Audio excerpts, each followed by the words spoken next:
প্রিয় অন্নদাতা, তো আর কিছুদিনের মধ্যেই আমাদের সোনালী ফসল আমাদের বাড়িতে চলে আসবে। তো বেশিরভাগ কৃষক বন্ধুদের এই মুহূর্তে প্রায় ধানের মুখ ফাটতে চলেছে, বা অনেকের হয়তো 5% শীষ বেরিয়ে গেছে, বা অনেকের হয়তো আপনার শীষ এই মুহূর্তে একেবারে কাস্থর দশায়, বা যাকে গোল দশায় কৃষকের ভাষায় বলা হয়ে থাকে। তো এই মুহূর্তে আমাদের জমিন পরিদর্শন বা পর্যবেক্ষণ প্রতি সপ্তাহে 2 থেকে 3 বার করা দরকার। কারণ এই লাস্ট 1 মাস হচ্ছে খুবই ক্রিটিক্যাল স্টেজ। কারণ এই সময় আপনার যে ফসল বা আপনার হচ্ছে উৎপাদনশীলতা বা হচ্ছে প্রোডাকশান, তা কিন্তু ডিপেন্ডস করছে আপনার হচ্ছে ফলনের উপরে। আর এই ফলন কতটা পুষ্ট হবে তার উপরে আপনার হচ্ছে গড় ফলন কিন্তু আপনার আসবে। কারণ এই সময় ধান বেশি চিটে ভাব হয়ে যায় বা আকড়া হয়ে যায়, তাহলে কিন্তু আপনি আশানুরূপ কিন্তু ফলন পাবেন না। তাই এই স্টেজটাতে আপনাকে হচ্ছে অতি অবশ্যই আপনাকে যে লাস্ট পুষ্টিমূল্য আপনি মাটিতে প্রয়োগ করবেন তা কিন্তু খুবই গুরুত্বপূর্ণ। প্রথমে বলে রাখি, এই মুহূর্তে আপনাকে অতি অবশ্যই পটাশ সারের ব্যবহার করতেই হবে। কারণ পটাশ সার হচ্ছে আপনাকে শেষ মুহূর্তের আপনার গাছকে লাস্ট যে 1 মাস, তাতে কিন্তু আপনার রোগ প্রতিরোধের হাত থেকে আপনার গাছকে রক্ষা করবে, এবং শুধু তাই না, গাছের যে স্ট্রেংথ তা কিন্তু বাড়ায়। তার ফলে গাছ কিন্তু সহজে হাওয়াতে কিন্তু পড়বে না। এবং তার সাথে কি করে না, পটাশ সার হচ্ছে গাছের এনজাইমে যে অ্যাক্টিভেট করে, তার ফলে কি হয় না, সহজে কিন্তু আমরা যে কার্বোহাইড্রেট তা কিন্তু ট্রান্সফার হয়ে যায়, বা ফটোসিনথেসিস অ্যাক্টিভেট করতে কিন্তু এই পটাশ সারের যথেষ্ট ভূমিকা রয়েছে।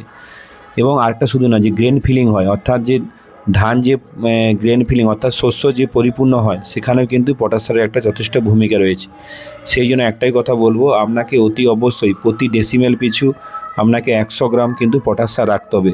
তারপরে আপনি ভাবলেন যে আমি জমির পরিদর্শন করলেন, কিন্তু দেখলেন যে গাছ কোথাও কোথাও এখন লালচে ভাব আছে বা গাছ বসে গেছে, তাহলে আপনাকে কি করতে হবে, আপনাকে একটা পরামর্শ দিচ্ছি।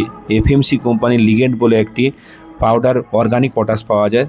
আপনার প্রতি ড্রাম পিছু 50 টাকা খরচ, সেটি কিন্তু আপনি স্প্রে করতে পারেন, এবং সেটি যে কোনো কীটনাশকের সাথে কিন্তু মিশিয়ে আপনি স্প্রে করলে কোনো সমস্যা নেই। আর একটা বলবো, এই মুহূর্তে যদি দেখবেন যে গাছের যে নাইট্রোজেনের যে ব্যবহার কিন্তু আপনার যে গাছের গ্রোথ যদি ঠিকঠাক থাকে, পাশ কাটি ছড়িয়ে মানে যথেষ্ট পরিমাণ ভালো আপনার গোল হয়েছে বা গাছ যথেষ্ট সবুজ হয়েছে, তার উপর কিন্তু নাইট্রোজেন তাহলে না দিলেই চলে। যদি দেখেন যে গাছ একটু বসে গেছে, হালকা হলুদ ভাব আছে, তাহলে কিন্তু আপনি প্রতি ডেসিমেল পিছু 50 গ্রাম কিন্তু নাইট্রোজেন দিলেও দিতে পারেন। সেটি অবশ্যই না ইউরিয়া আকারও দিতে পারেন, বা হচ্ছে 28-28 বা 20-20-0-13 কিন্তু দিলেও দিতে পারেন।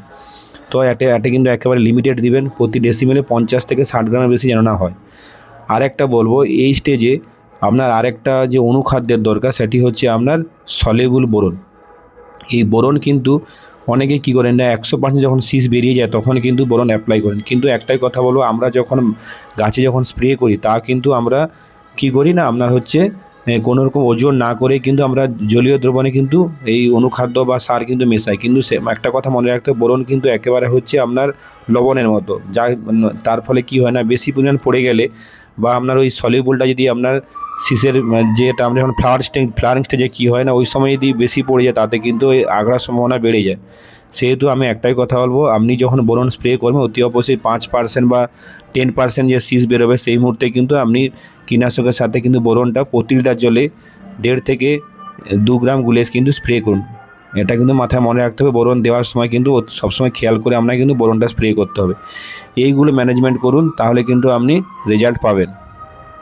আমাদের মায়েদের সন্তান হওয়ার পরে যেমন সৃষ্টিকর্তা অটোমেটিক মায়ের বুকে দুধ দিয়ে দেয়, যাতে আগামী 6 মাস যেমন তার কোনো সমস্যা না হয়, ঠিক তেমনি প্রকৃতি মাতা ঠিক তেমনি ধানের যখন শীষ বেরিয়ে যাবে, অটোমেটিক ধানের যে পতাকা পাতা, তাতে কিন্তু তার খাবার রেখে দিয়েছে, কার্বোহাইড্রেট খাবার। সেই কার্বোহাইড্রেট খাবার কী করে না, ওখান থেকে পাতা থেকে কিন্তু কনভার্ট হয়ে যায় ধানের মধ্যে। এই জন্য আপনি আরেকটা কথা হচ্ছে, এই সময় হচ্ছে সূর্যালোক কিন্তু খুবই গুরুত্বপূর্ণ। আপনি দেখবেন আমন ধান যে মাসে হয়, ধান পাকার সময়, তার চেয়ে কিন্তু বোরো ধানের যে ধান পাকা যে অর্থাৎ মার্চের শেষ থেকে এপ্রিলের প্রথম সপ্তাহ, তাতে কিন্তু তাপমাত্রা অনেক বেশি থাকে বলে ধানের পরিমাণটা অনেকটা বেশি হয় আমন ধানের তুলনায়। এটি হচ্ছে মূল ফান্ডা। সেহেতু আমি একটাই কথা বলবো, এই 1 মাস হচ্ছে প্রকৃতির যে তাপমাত্রা খুবই গুরুত্বপূর্ণ, এগুলো হচ্ছে সবচেয়ে বেশি গুরুত্বপূর্ণ। সেহেতু আপনি বোরন এবং পটাশ সার বেশি গুরুত্ব দিন।